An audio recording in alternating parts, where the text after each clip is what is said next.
good afternoon everyone. Narito tayo ngayon sa bagong episode ng Kapartner Podcast kung saan kikilalahan natin ang bago nating kapartner dito sa Global Dominion. Diba? Wherein dito sa Kapartner Podcast, pinag-uusapan natin at tinatalakay ang mga kwentong Global Dominion. Diba? Hashtag pwede pa na stories. Diba? Bagong head ng Global Dominion. He recently joined Global Dominion. He recently joined April of 2024 for Risk and Sustainability. Please all welcome the Head of Risk and Sustainability of Global Dominion, Sir Irvin Santos. Palakpakan natin. Hi, I'm Irvin, the Head of Risk and Sustainability. So I was with the company for at least a year and a half na.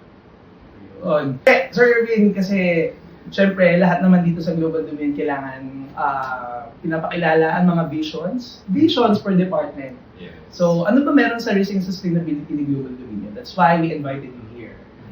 And siyempre, medyo steep yung ating usapan. Siyempre, kailangan natin ng icebreaker. Simulan natin sa fast talk. Ayan. Ako na rin kasi yung sound effect dito. Okay, simulan natin. Coffee or tea? Coffee. Alright, rainy season or summer? Rainy season. Electric car or hybrid? Hybrid. Paper or digital planner? Digital planner. Eto sir, saan ka more on? Be better safe or go with the flow? Go with the flow. Okay, ito, pili ka sa tatlo ha. Audit, compliance, or urgent? Urgent. Wow, very risky yung mga kanyang sagutan. Ano? Siyempre, flood or fire, which one do you fear the most? I think for me, personally, fire. Fire. Your sustainable guilty pleasure. Ayan ha, guilty pleasure. Ito lang, pamimili ka sa dalawa. Kinabahan ka? Hindi. Reusable items or zero waste shopping? Reusable items. Reusable items. Okay. One thing you always keep in your bag. That would be ball pen. Yes. Bakit? Lagi ako nagsusulat ngayon. Na-enjoy ko magsulat. Talaga. Oo. Good job. Palakpakan na, Sir Irvin. Medyo mahina. Palakpakan na, Sir Irvin. Well, kasi nga, sabi nga natin, no, si Sir Irvin, nag-join lang siya nung April ng 2024. So, bago ka mapunta sa Global Dominion, ano ba ang ginagawa mo, sir? What is your activity? Ano ang background mo, sir? So, before Global Dominion, I was the MSCI as an ESG Research Associate. Research Associate. So majority ng companies usually nire-review ko siya. Like for example, Apple, maybe Meralco from time to time. So depende. Sila yung mga usual na chine-check ko from their financials to their ESG scores. Ano ba ESG, sir, para alam nila? ESG is environmental, social, and governance. Then, I was with MSCI for at least or more than a year. And majority ng ginagawa ko is talk to stakeholders with regards to their financials or with regards to their power generation data. Kasi usually, ang data na chine-check ko dun is yung mga utility data, financials, even their ratings, or even their emissions. Emissions, which is? CO2, mga ganun. Mga CO2 emissions. So, carbon emissions ba? Actually, carbon emissions. Pero, doon kasi sa company ko, previously is more on, automated yung computation. So, bawal ilabas yun. Yeah. Then, so more of you're a researcher for sustainable risk. Ang tawag ito, more of environmental risk yes. ng mga companies na yun across the companies all over the world. Actually, i-correct ko na natin. Sige, correct mo. Overall na yung buong company mismo, from their people, kung gaano karami, from their financials, kung year on year okay ba sila, or kung sustainable, then yung mga products nila. Kasi chine-check namin sila per products kung gaano kalaki yung emission ng isang product ng isang company. I see. And paano ka naman napunta sa Global Dominion, sir? Actually, it's a funny story. Ta? Pasama na. Funny daw eh. Hindi, legit, ikukwento ko ngayon. O sige, kwento mo ngayon, sir. Funny yan, ha? Ganito kasi yan. So, after, nag-rest kasi ako for at least 8 months kasi nagplan ako mag-start ng business. So, I started my business Ano and business? it worked out. Actually, it's more on equities and stock trading. So, Okay. I was actually, okay siya. Pero minsan kasi nakaka-burnout na laging charts lang yung chinecheck mo or nakaka-burnout siya eh, na from time to time parang malilito ka kung ito pa ba yung gusto mo or hindi. Then dumating yung time na parang sabi ko, parang it's time na para maghanap ng work bukod sa business ko. Then, ang nangyari kasi noon, nag-apply ako. May mga tumawag na companies, then until na tumawag si Global Dominion. Nagbigay siya ng offer. Sabi ko, parang humingi akong sign. Kumbaga parang, Lord, tatanggapin ko na ba si Global Dominion? Bigyan mo akong isang matinding sign na sure na tatanggapin ko si Global Dominion. Nung hapon, unexpectedly, nawala yung mga wallet ko, lahat. Ito mo yung susi. Sabi, oo, nawala. Sabi ko, ito na ba yung sign na yun? Tapos, actually, yun na nga yung sign. Kasi, nung nawala yung wallet ko and yung mga susi ko sa bahay, sa motor, parang dun ko naisip na, hindi na ako gaano nag-i-enjoy sa trading. Kumbaga parang may hinahanap ko na daily gagawin kasi mas structured. Ganon. Parang gusto ko kasi yung parang hindi, may ginagawa ka sa yung may ginagawa kang structured. Okay. Okay. Mas gusto mo yung yung merong may orderliness. Yes. And then there will be tawag ito streamline function na maapektuhan and whatnot. Which is hinahanap ko sa corporate world. Yes. And one thing din kasi pretty much I think it's around 2016, 2017 parang naririnig ko na si ESG and plan ko na talagang mag-ESG dati pa. Kaso I don't have or hindi ako nagkaroon ng chance na mapunta sa ESG. Not until na tong 2023 with MSCI. So when I take when nag-start ako doon ko na-realize na gusto ko tong ginagawa ko. So parang na-miss ko siya. Na-miss mo siya. Ayun. And then, it's a sign na, oy, nawala yung wallet ko, nawala yung susi ko. So sa financing ako napunta. So naitawid na yan. Ang ganda nga kasi nung transition. Parang from yung financing kasi, or si GBFI, yung sustainability niya is starting. Sa history ko kasi, being in the corporate world, magaling ako kapag kuyari, ako yung mag-i-start nung isang system or manual or even project. Kasi alam ko kung ano yung mga risk or ano yung mga pwede magkamali doon and ano yung mga sa tingin ko na pwede maging improvement on that particular project. Going back, sir, thank you very much for sharing that story. Since you joined Global Dominion, and syempre nag-start din kami ng aming sustainability journey din. And when you nung nag-start ka kay Global Dominion, anong project yung na-enjoy mo? Sustainability project, ang na-enjoy mo na ginawa mo dito sa Global Dominion? Ang ganda nung question actually kasi para sa akin is yung data alignment. Data alignment. Bakit siya naging sustainability na initiative na project na gusto mo? Si sustainability kasi hindi naman yan puro CSRs lang, hindi naman more on data rin kasi siya. Yun yung hindi nakikita ng ibang tao na kailangan i-align mo yung data mo. Data gathering, data alignment, even data collection. Kasi kailangan maging accurate ka sa data na pre-present mo. Maging accurate ka kapag kunyari or dapat alam mo kung saan ka kukuha ng data which is na-enjoy ko talaga dahil nakita ko yung iba-ibang functions ng iba-ibang department. Then, dun ko finigure out kung paano ko siya i-assess, kung paano ko aayusin yung mga data per department para matulungan yung mga stakeholders ko or yung mga pag-a-assess ng mga data ng or pag-provide ng mga data sa mga CEOs or even our investors. Kasi usually, yung mga data na nakukulit ko, pre-represent natin sa stakeholders. Tama naman. Tama naman. No? Data gathering, collection, data analytics, at lahat na. So, yun pala, no, sustainability rin pala siya. So, akala lang namin, it's just an activity na parang, wala lang, sige, ibigay kami ng data, pero that activity alone is sustainability. Bakit siya sustainability, sir?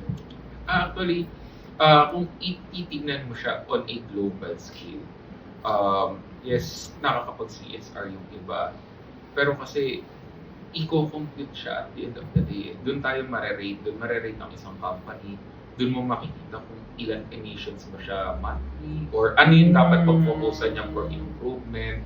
Okay. Kasi So, yes, everything is numbers. everything is numbers. Yes. So, sa sustainability, importante ang numbers. Yes. Ayan. So, thank you very much for sharing, Sir Erwin. Natututunan dito, tulad nga ng team dito. Yan, nagsisimula talaga sa numbers, data gathering at the end of the day. Ang tinitignan ay numero. Okay. Next naman, sir, tanungin kita. I-Englishin ko lang ha. Ikaw na bahalang sumagot.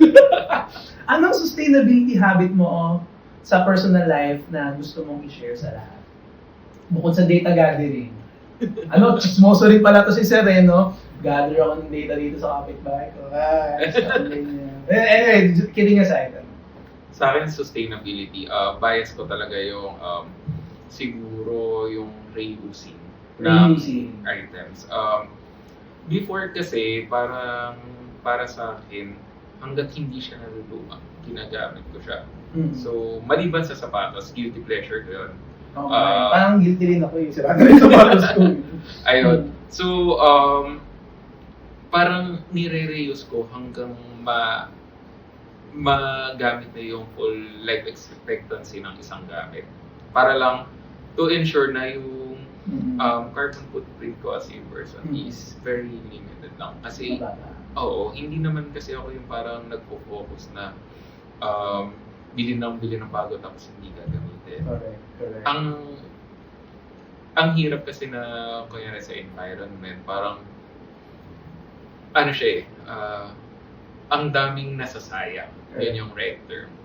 Tama, sir. And since very timely yung natin, yung ating interview, di ba nga, dumaan yung mga bagyo. Dumaan yung mga sakuna.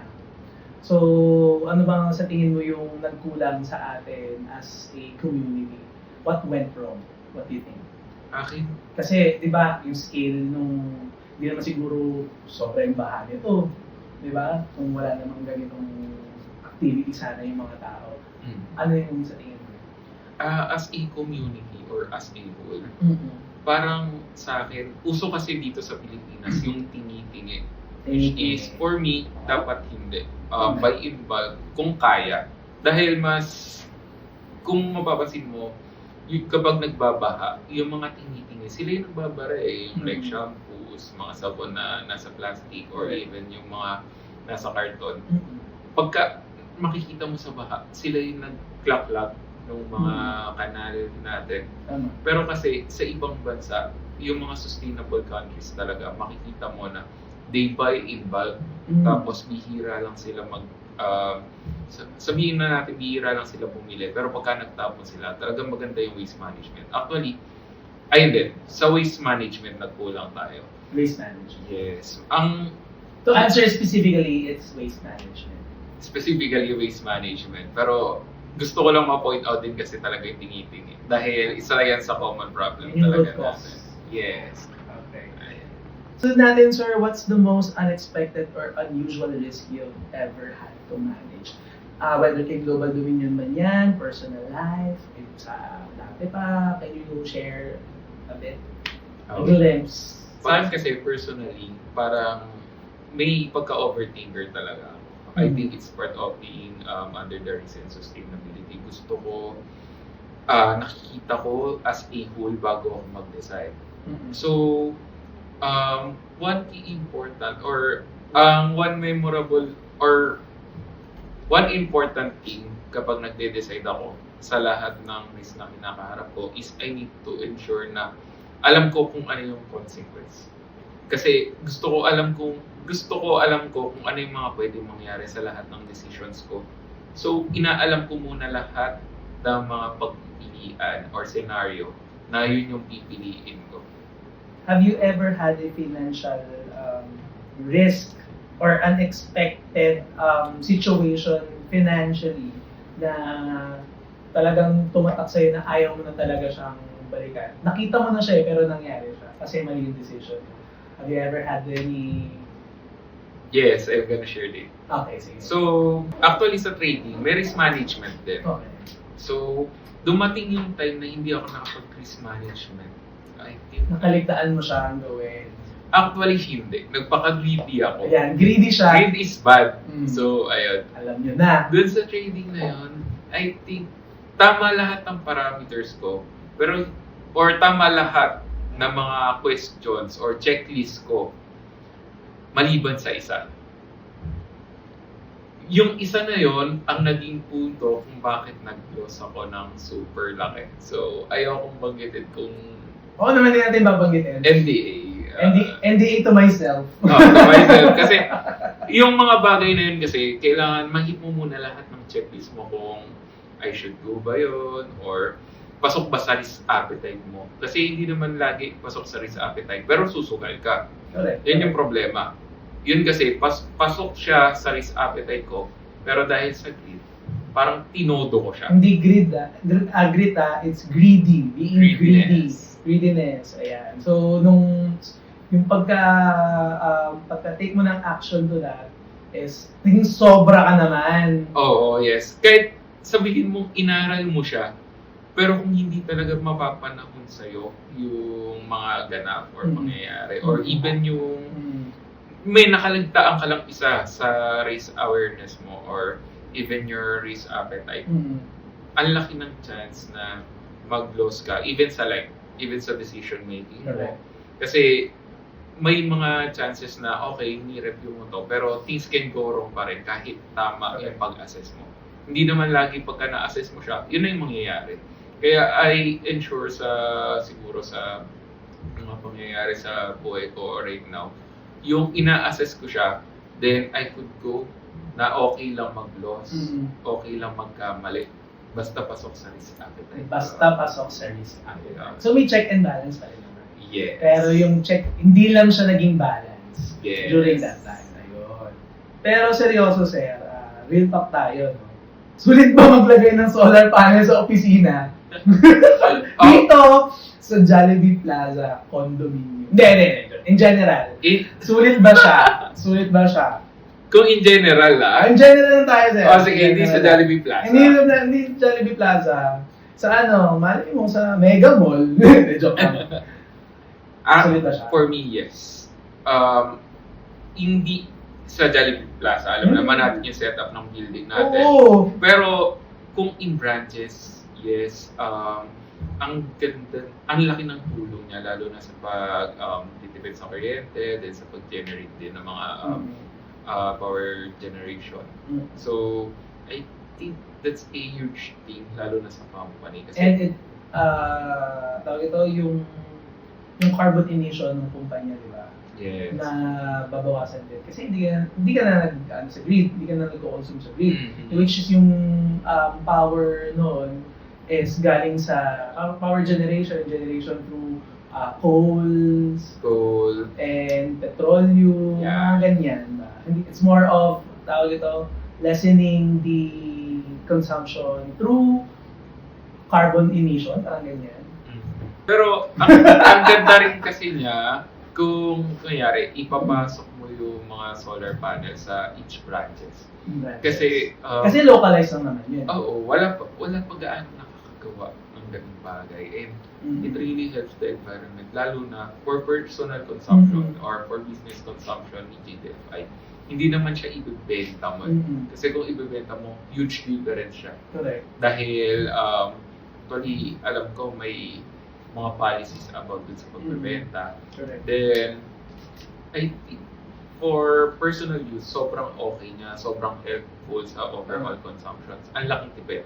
For example, si MGM, Si MGM ay si Miss Malay, wala si Dar, our Yes. COO. meron siyang solar panel sa bahay. And nakakwentuhan ko siya, and ang laki nung improvement sa electricity bill niya, sa power generation na sobrang helpful. Sobrang helpful. No? Basta maganda lang yung panahon. Di ba? At least, hindi na siya 100% nakarely doon sa grid. Diba? Yes. Yan. So, kung may isang green practice kang gustong i-apply sa lahat ng branches, I think yun na nga yun, solar panels sa global dominion. Bukod doon, what else? Sa akin, fully digitalization. Digitalization. Kasi parang sooner or later, paperless is becoming a thing. Pero kasi yung setup natin right now, nandito pa tayo sa mindset na it can be done with papers. Pero, Actually, sa Pilipinas, ano? yes, sa Pilipinas, in general, sa Pilipinas, madalas puro papel pa. Pero pagka once na nag-fully transition tayo, doon natin makikita yung overall effect sa company even sa expenses, Correct. sa mga paper side, sa mga equipments. Correct.